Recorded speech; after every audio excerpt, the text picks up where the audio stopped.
I love baseball. I also love movies. If you're watching this video, I'm going to assume the same applies to you. To truly love something though, you have to appreciate it at its worst. That's true. For movies, this comes in the form of so bad they're good films. Dad! No! Allie! Dad! Don't go in there! Works that miss the mark so badly that they become entertaining and hilarious for reasons beyond their initial intent. Over time, we've been able to group these movies into separate categories. These are big studio disasters, independent disasters, movies that are in on the joke, and the washed category. Hat tip to YouTuber Steve Shives for helping to codify some of these groupings. Recently, I discovered you can also apply these categories to bad MLB players. And before you comment, I understand that 0.000000001% of all people who have ever played baseball in their lives have made it onto a major league roster. I am fully aware you have to be the best of the best at every previous level in order to even sniff the major leagues. I'm not trying to say these players are bad at baseball, but for one reason or another, we look at them as bad MLB players. Players who put up historically awful seasons, or ones who missed expectations so badly that their stories became fascinating for reasons beyond their on-field contributions. So without further delay, let's get into the best bad baseball players of all time. But first, make sure you like this video, subscribe if you haven't already, and kindly listen to this special announcement. Alright y'all, I have two confessions to make. One, I have trouble sleeping at night. Okay, a lot of us do. That doesn't make me special. My second confession, and I don't think I want to admit this. Alright. My second confession is that I have had the same mattress since high school. I am 28 years old. That is until today, thanks to Bare Mattress. They provide premium fiberglass-free mattresses that are designed to upgrade your sleep, improve your overall quality of life, that are conveniently shipped to your door for free. And that last point is especially important. Shopping for mattresses is incredibly difficult because most of us don't have the means for transporting one, and oftentimes we'll get cold feet because of all the different options presented to us. With Bare Mattress, you simply take a sleep quiz that will match you to a mattress optimized to your preferences, which is then shipped right to your front door for free. It's that easy. And as much as it pains me to admit it, I actually feel like I have an adult mattress for the first time in my life. So real quick, it is blowing my mind that this mattress right here came from this box.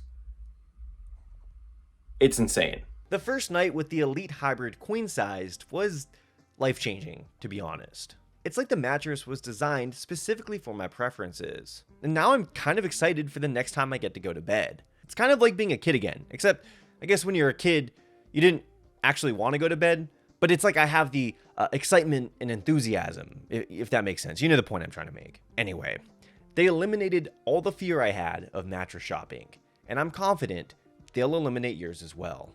I love my Bare Mattress, and I think you would love yours too. If you're looking to upgrade your sleep, which all of us should be, head to baremattress.com/fielders and use code FIELDERS to get 40% off your Bare Mattress. This is higher than what is being offered on site, so check this while you can. Thank you to Bare Mattress for sponsoring this video. Starting us off, we have the big studio disasters.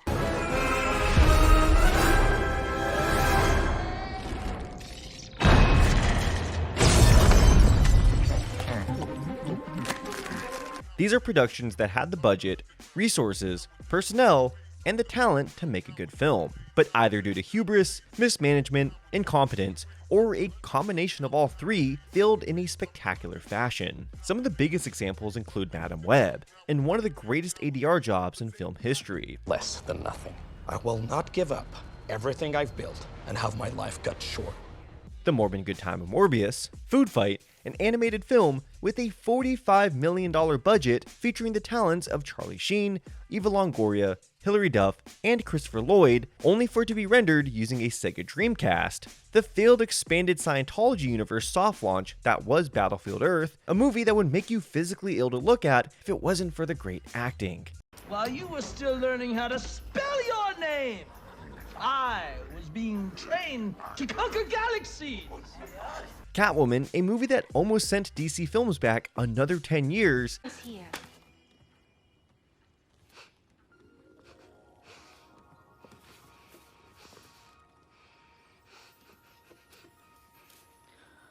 Catnip. and who can forget its feline counterpart, 2019's Cats. Dance how he dances too. Let me see. It's easy.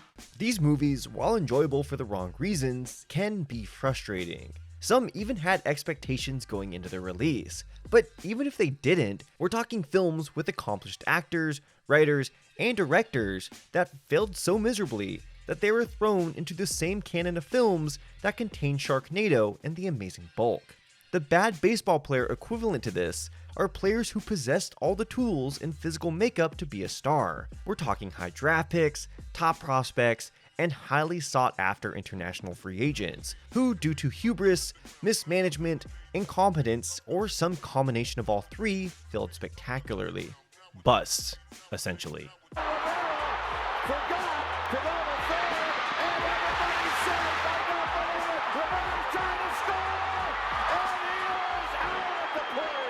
For this example, we can choose a player like O'Neal Cruz, someone who pushed the boundaries set by players like Cal Ripken Jr. and Carlos Correa of what a shortstop can look like, and who in this post-StatCast world has lit up the charts in a way we've only seen from players like Giancarlo Stanton and Aaron Judge. Did I mention he could also run like a gazelle? Unfortunately, as an 18-year-old, he was traded to a team who hasn't developed a league average hitter in over a decade. Hat tip to Foolish Baseball for that fact. The result being a player with monster tools who seems unable and sometimes unwilling to put it all together due to a lack of a cohesive approach. We could tip the scales and go with a player who had demonstrative hitting abilities, who unfortunately found themselves without a position by their 27th birthday. These are players such as Yasmani Tomas, who defected from his native Cuba, signed a massive 6-year, $68 million deal with the Diamondbacks during the great Cuban player bubble of the 2010s, showed some legitimate pop in 2016 with all the underlying numbers to back it up, only for him to be unplayable at his natural position of third base, unplayable in the outfield, before getting hurt and becoming a total lemon, leaving the Diamondbacks to sit on an unmovable contract. For this category though, we're going to rewind back to the early 70s and highlight the tragic story of David Clyde. Clyde was the 9th first overall pick in MLB history when the Texas Rangers selected the Houston native in the 1973 amateur draft. The lefty had one of the most decorated pitching careers for a Texas high schooler. During his senior year, he had allowed a microscopic 3 runs in 148 innings while striking out 328 and throwing 5 separate no-hitters. He was untouchable and something of a point of state pride. Some were even predicting that he'd be the next Sandy Koufax. Bob Short, owner of the Texas Rangers, saw firsthand the buzz surrounding the kid, and instead of letting Clyde get his feet wet as a professional by facing hitters his age in the minors, sent him straight to the major leagues in order to capitalize on the 18-year-old's hype. From a business perspective, the plan worked like a charm, as Arlington Stadium saw its first sellout crowd for Clyde's professional debut. He got through 5 innings, allowing 2 runs against their common ancestors up north, albeit while walking 7. But as the summer wore on, so did Clyde, who had to squeeze everything he had out of his gifted arm just to get through major league lineups. And the end results were ugly. Even though he had the arm talent, the confidence hit took a toll on the 18-year-old, and he carried that with him into the following season.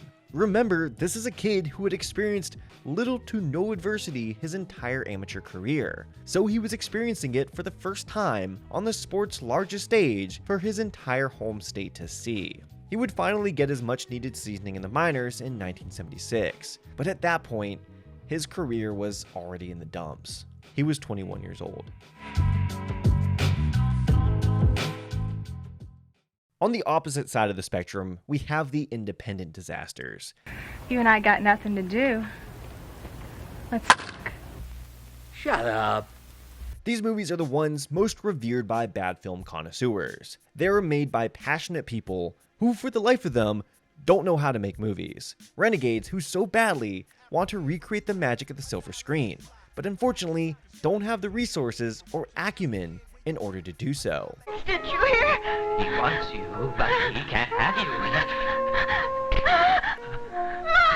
Mike! The results more often than not are hilarious. Of course, we have the marquee so bad it's good film, The Room. Yeah, can I have a dozen red roses, please? Oh, hi, Johnny. I didn't know it was you. Here you go. That's me. How much is it? It'll be $18. Here you go. Keep the change. Hi, doggy. You're my favorite customer. Thanks a lot. Bye. The films of Neil Breen, the Christopher Nolan of this genre, also fall here. Birdemic. Hi.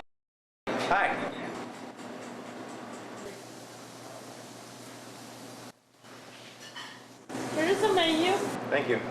A movie in which the nicest thing I can say about it is that it would look slightly out of place in the best sound category, is also another classic. The channel Awesome Anniversary Films? Yeah, you already know. Throw in some other legacy films such as Plan 9 from Outer Space and Manos The Hands of Fate, and you have arguably the best side of the dice. The same goes for MLB players. Ones who compare in this category were late draft picks, signed as a favor to a friend, or could barely be confused for an athlete. Because in baseball, it is possible for someone to work their way to the top even if they weren't born with the best equipment physically. It's one of the countless beauties of the game, but the margin for error narrows. Sure, sometimes you get your Jose Ramirez's, Mookie Betts, and Jose Altuve's, just like sometimes you get your Clerks, Primers, and Carnival of Souls. However, most of the time, these players will find themselves as minor league journeymen, a la Crash Davis and Bull Durham. Just like films such as The Room and Birdemic show us how difficult it is to make a movie, these players show us just how difficult it is to make the major leagues. But when they finally get that call up, it becomes something out of a movie. Introducing Drew Maggi. Life is like a journey. We talked about perspective, we talked about choice, we talked about grit, with the natural difficulties of baseball and also life, right? And so baseball is like this wonderful microcosm to everything that we do, and the reason why we navigate every single day. And so it is with great pleasure that I get to promote my first person to the major leagues, and someone that is tremendously important to this group, and someone that exemplifies grit, a choice to continue to fight for what he wants in life, and a lot of that is having the right perspective. And so, Maggi, we're going to get an opportunity to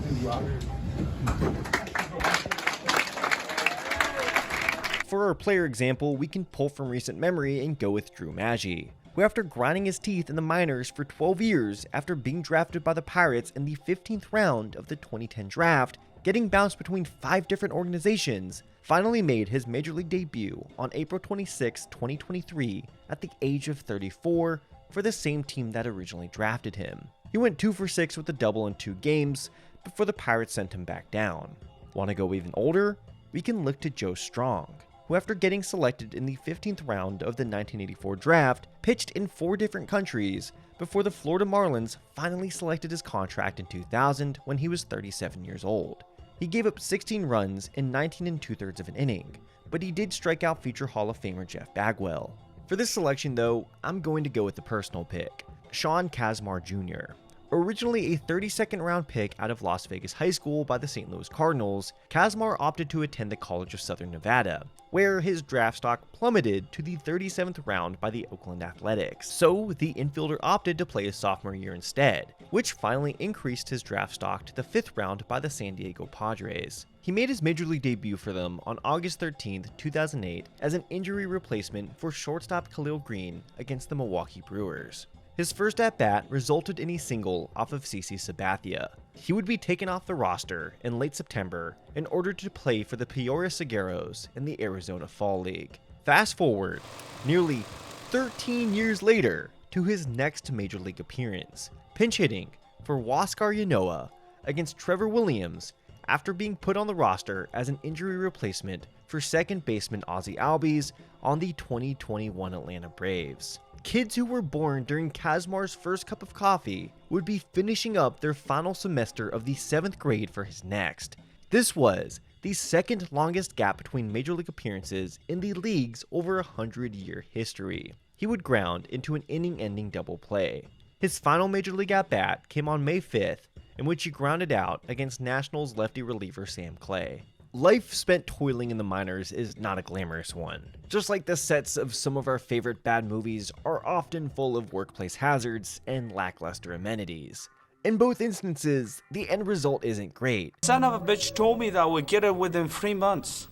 But it's the fact that they got an end result. If you told Sean Kazmar Jr. after he was sent back down in 2008 that it would take him 12 years to reach the majors again, he probably wouldn't think the hellish conditions of the minor leagues were worth it. Just like if you told Tommy Wiseau in 2002 that The Room would be considered one of the worst movies of all time, he probably wouldn't go through with the hellish production. But I speak for everyone when I say, we are glad they stuck to it.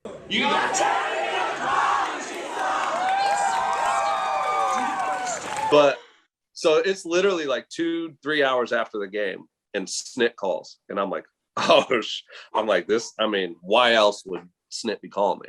He's like, hey, can you come to my room? I want to talk to you. And I'm like, okay. So crazy.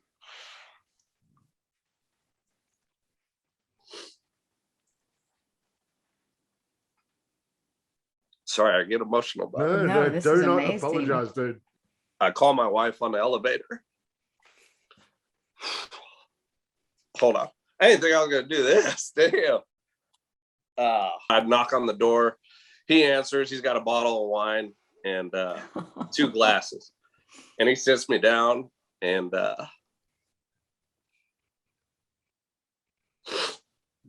he told me I was going to be activated the next day. We just, and we sat there and we talked ball. We sat there and talked about the grind, everything he's gone through, everything I've gone through, and super emotional, obviously. And probably, besides my kids, one of the greatest, greatest baseball experiences of my life, for sure. For our next category, we have what I consider the lowest common denominator, when the studio is in on the joke. For the previous 2 categories, the filmmakers' intentions were pure, for better or worse. They set out to fulfill their artistic vision. It's just that, for one reason or another, it backfired so spectacularly that it became amusing for the wrong reasons. Unfortunately, there is a contingent of opportunity seekers, aka grifters, who notice this trend and try to artificially recreate it. The results are movies that, sure, while stimulating and worthy of scorn, just don't earn it because of their lack of earnestness. What the hell is that? Well, it ain't Barney the Purple Dinosaur! Good thing I called for backup. These are Asylum Studio films, most notably the Sharknado franchise. I'll even throw in those god-awful spoof movies of the mid-2000s such as Epic Movie and Disaster Movie. Snakes on a Plane? Sure. I have had it with these monkey-fighting snakes on this Monday to Friday plane! These are movies that purposefully try to copy the formula, without understanding what makes the formula unintentionally work in the first place. The MLB equivalent is a franchise so inept, so unable to get out of their own way, playing in a venue that changes the sacred logic of baseball itself, that it starts to feel like a bad player factory. We are, of course, talking about the Colorado Rockies. The altitude breaks pitchers' wills. The large outfield of Coors will turn average defenders into average Joes. And the team will make moves that, even if well-intentioned, can't help but give us the feeling they're purposefully trying to create an on-field disaster. Now, as far as what the Rockies get in return, well, yeah, not very much. For the bad pitcher's part, we can point to recent examples such as Antonio Senzatella, whose fastball never had the shape or movement to survive pitching in a stadium that actively punishes anything that breaks. The results being the pitcher who has the highest ERA and lowest K rate since 2019. When it comes to the large outfield making children out of men, we can look to Dante Bichette, who in 1999 hit 34 homers and drove in 133 runs, but allowed an estimated 34 runs on the defensive side, patrolling lands he was unqualified for. Combine that with the fact that hitting 34 homers is a lot less special when the backup shortstop is smacking 15 of his own, and you have one of the most head-scratching bad seasons of all time. You want to talk bad moves? How about trading for reliever Byung-Hyun Kim's contract from the Red Sox? A contract which Sox GM Theo Epstein publicly referred to as a mistake and trying to turn him into a full-time starter, or signing the 31-year-old shortstop Ian Desmond to a 5-year, $70 million deal and deciding 2 years later, at the age of 33, that he would be the perfect Rockies center fielder. And the less that's said about the Chris Bryant deal, the better. For our pick though, we're going to go with someone who satisfies 2 of those marks. A baffling move to sign an all-star pitcher whose abilities would guarantee to be zapped in that altitude. We are of course talking about Mike Hampton. Hampton signed the largest pitcher contract in MLB history at the time when he agreed to an 8-year deal worth $121 million during the 2000 winter meetings. He would go on to allow nearly 6 runs per 9 innings over 2 years as a member of the Colorado Rockies. He also allowed almost as many homers in those 2 years as he did the previous 4. But at least his bat benefited at the high altitude, and don't forget about Denver's excellent school systems. I don't find much joy in discussing these seasons and players, just like I don't find much joy in watching Abraham Lincoln versus the Zombies. We aren't laughing at hubris or admiring perseverance. We're just intaking slop from a team that's designed to produce it. The final category I have is one unique to this video. It's the washed category. This is when a movie comes out either from an acclaimed director, writer, producer, or from a celebrated franchise, and it stinks in seismic proportions. Technically, because of the inherent prestige that is associated with these productions, all of these movies could fall under big studio disasters, but I believe labeling them under their own category gives some much needed context. Run-of-the-mill big studio disasters from kinda mid directors and unexceptional franchises are enjoyable. Disasters that come from prestigious directors and landmark franchises are shocking, then become sardonically enjoyable over time. Take for instance M. Night Shyamalan's 2008 romp, The Happening, one of my personal favorite so bad it's good movies. We're just here to use the bathroom, and we're just gonna leave. I hope that's okay. In Time, a product from the same writer who brought us The Truman Show, one of the most prophetic movies ever, failed so miserably that it single-handedly killed Justin Timberlake's acting career, banishing him to shitty boomer baseball movies, occasional gag roles, Shut up, man. We're watching TV. You want to leave the singing to the professionals, please? Yeah? You're right. I'm sorry. and the Trolls franchise. It's hilarious.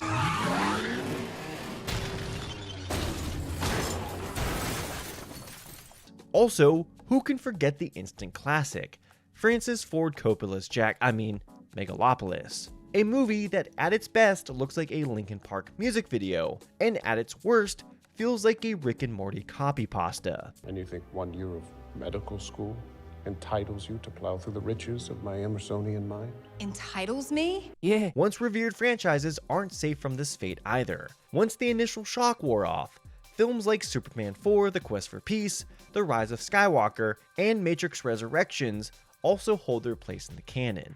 The baseball equivalent to these films are obvious, and a little redundant on the surface. Formerly elite talents, whose physical abilities diminished and were unable to compensate, leaving their on-field performance to suffer.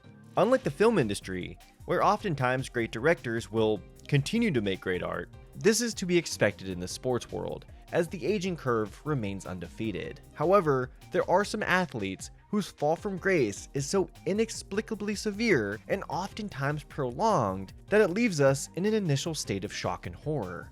The most famous contemporary example is future Hall of Famer Albert Pujols, who a few years after signing a gargantuan 10-year deal with the Angels, aged 20 years overnight. The result was what felt like an eternity he spent being one of the worst players in the sport, and the face of a franchise's ineptitude. He almost spent as many seasons being bad as he did being elite. It was a good thing he got his own glass moment during the 2022 season, or else his time floundering on the Angels would have been the final image of his illustrious career. Same goes for his contemporaries Ryan Howard and Miguel Cabrera, both ending their careers with a prolonged whimper.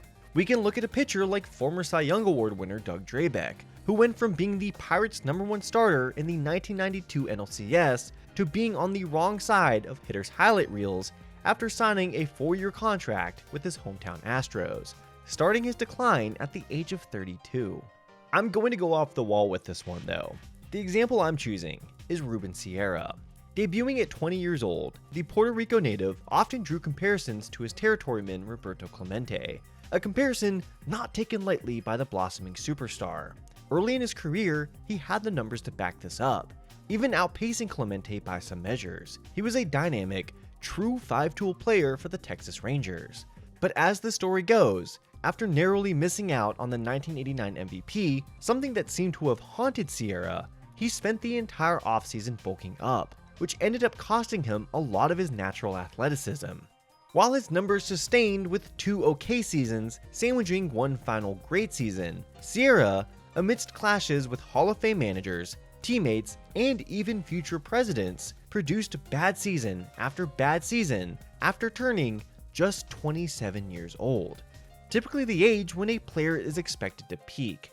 While he had a couple decent seasons that looked great by comparison, his body of work in the latter part of his career was overall a dumpster fire after he was given crazy expectations amidst producing a couple monumental seasons that took the world by storm. What I'm trying to say here is that Ruben Sierra is the M. Night Shyamalan of baseball. So what do you think? I didn't even scratch the surface here. So which players did I miss? Who are some of your personal favorite so bad they're good players? Let me know down below in the comments. Thank you to Bear Mattresses for sponsoring this video. Also, I will be on tour filling in on drums for Southern Emo legends Michael Sarapalin for the following dates in the following cities. Would love to talk ball with you if you're in the area. Till next time.